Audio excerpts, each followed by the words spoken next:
সবাই পড়েন আমিন। আমিন। আপনারা জানেন আমি মুশতাক ফয়েজি, প্রিয় পরিচালক বলেছেন পীর সাহেব। আমি কিন্তু পীর সাহেব হতে চাইনি। আমার দাদা ছিলেন ফুরফুরার সিলসিলার একজন বড় পীর। আমি বাংলাদেশের পীরদের কর্মকাণ্ড দেখে অতিষ্ঠ। তার কারবার চলতেছে বালা বেড়া বইয়া দিছে, ভগিনীকে টেহা দেয়, রিক্সাওয়ালায় টেহা দেয়, হাতে বইয়া বইয়া টেহা দেয়। লজ্জার মাথা নত হয়ে যায়। এই যে আমি মুশতাক ফয়েজি লেখাপড়া করলাম, ওকে ফাইন জি, ওই ওই ওই ওনাদের কেশিয়ার না কে জানি আসছে, আসার আপনি সামনে আসেন জি। একটু একটু আগে আমি একটু কথা বলি, পরে যে জায়গা করে পরে।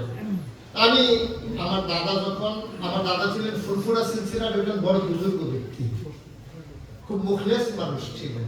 দাদা আমাকে, আমার আব্বা ইন্তেকাল করেছেন দাদা আমাকে, দাদা বললেন যে দরবারের দায়িত্ব তোমাকে নিতে হবে। তাই বললাম যে আমার বড় ভাই আছে, আমার চাচারা আছে, সবাই থাকতে আমাকে কেন, আমি জানি কে পারবে।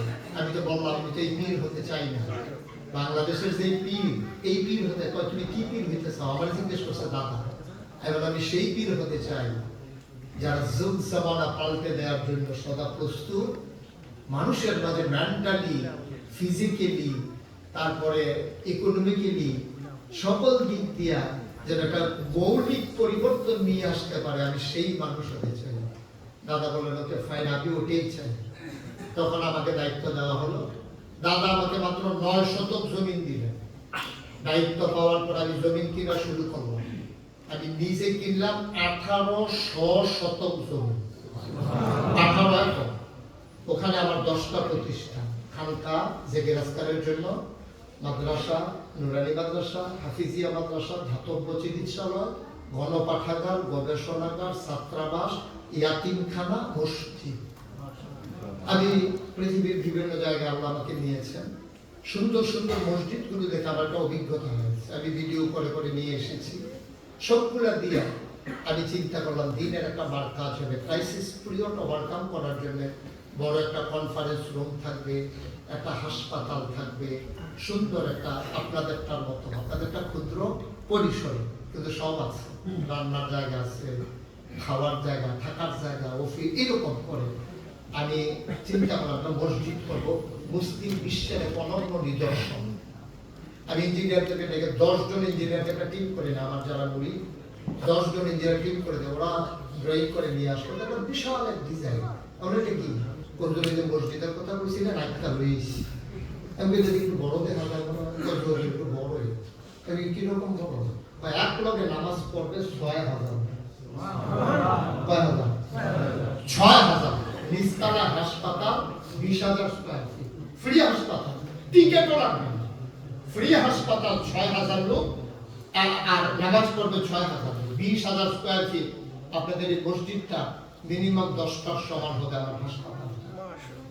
এরকম বিশাল এক হাসপাতাল, দোতলায় 3 তলায় মসজিদ। আমি বললাম এটা করতে কত লাগতে পারে, ওরা আমাকে বললো 15 কোটি টাকা বাংলাদেশে। আমি খুব ভয় পেয়ে গেলাম। ওরা বললো হুজুর ভয় পাইলে না, সাহস করে নামেন। আমি যে সাহসটা লইয়া নামাম, এই সাহসটা এত নাই, নিয়ত করে নাম। তখন আমি নিয়ত করলাম যে আল্লাহ, আমি মুশতাক ফয়েজি 1 বছর মাহফিল করে যত টাকা পাই, আমার পুরা 1 বছরের কামাই আমি মসজিদে করে দেবো ইনশাআল্লাহ। আমি একসাথে 25 লক্ষ টাকা বাংলাদেশের দিয়া তারপরে কাজ শুরু করছি। 1 তলার ছাদ হয়েছে জুন মাসের, গত জুন মাসের 1 তারিখ। ইঞ্জিনিয়ার আমার ঢাকায় গিয়া কয়েছে হুজুর এই যে কইছিলাম 15 কোটি, ওই তো না, আমি কি 30 কোটি লাগবে, ওই আমার বাসা সাইকেল করতাম ফিট, আমি মসজিদ করতাম, কইলাম কি এলে যখন ফিটে আমার ফালাম, হুজুর ডরাইয়ের না গেতে থাকে।